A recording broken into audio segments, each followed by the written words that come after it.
Alright, let's go mga sir. So andito kami ngayon sa Lona Panglao dito sa Bohol. At saka syempre kasama ko si Adi Moto at saka si Master J. Let's go.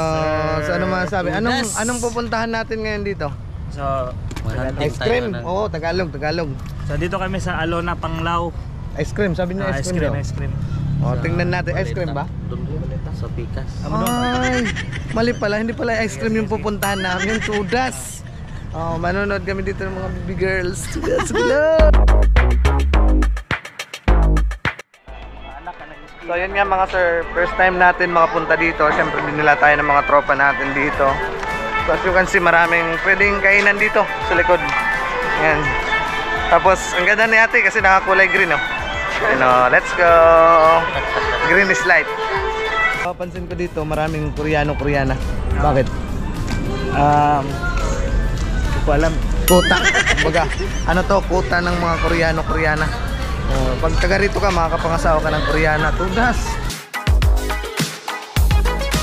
Nakikita mo ba? Nakikita ko? Ah? Kita. Oh. Hello. Halloween. Oh, Halloween. Okay. Okay kayo. Maraming mga Power Ranger dito, mga Power Ranger dito sa likod. So, naglipa na yung mga Korean at saka mga ibang lahi dito, no?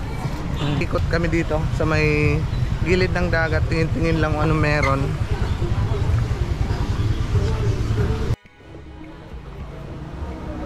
Tudas! Okay, Lord. Maram na ako, kaya ano ani ka mo? Kaya amo gyapon na ani gyap ako. Kaya ani gyapon ako. Kaya di ka man. Shout out sa mga taga Samar. Kalbayo.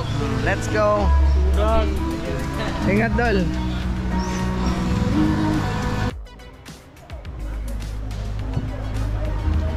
Dahil mga Power Ranger, mga Power Ranger doon, no?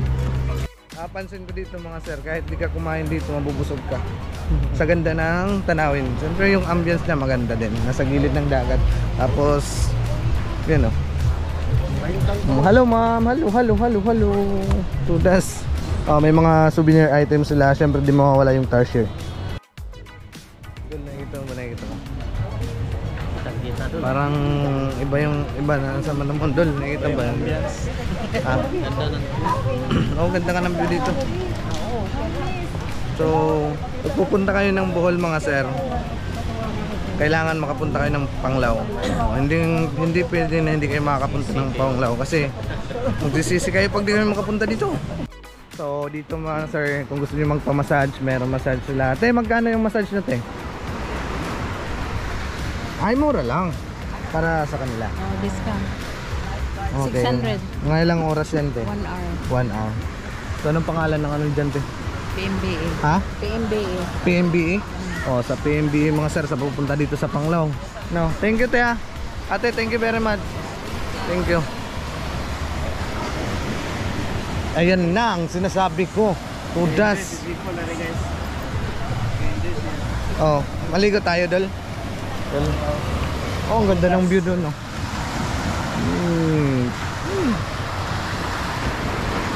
Oh, pag pupunta kayo ng Bohol, huwag kayong umuwi pag hindi kayo makakapunta ng Panglao. Guys, tingin-tingin tayo dito kasi maganda yung mga tanawin dito. Oh, kasama natin si Mariano. Ano yung vlog mo? Ano? Adi Moto mga sir at saka Master J mga kasama natin. Dito, ang ganda. May pasayan dito.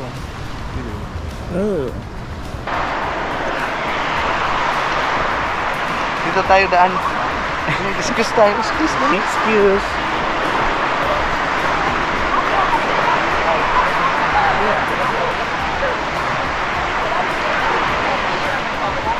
Dito nakikita mo ba nakikita ko? Tingnan mo. Kitang kita. Ay, sorry po. Wala na! Basta kayo. Dito tayo naman. Dito.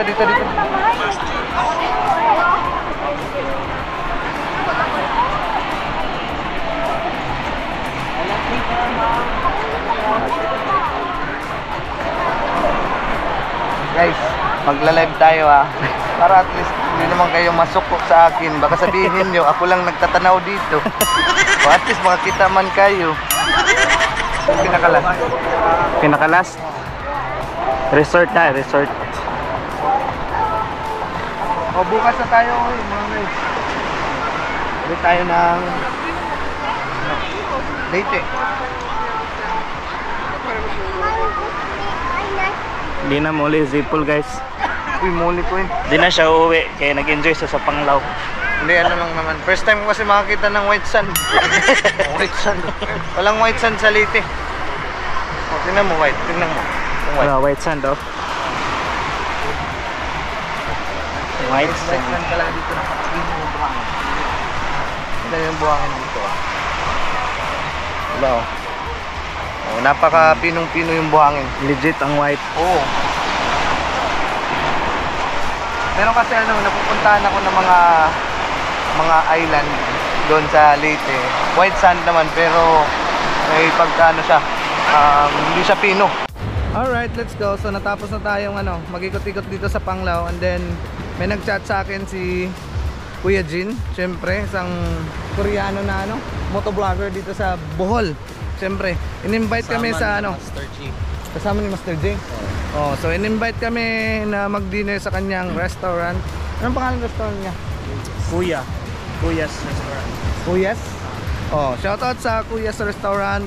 Pagpupunta kayo ng Panglao, doon kayo kumain kay Kuya J. Let's go.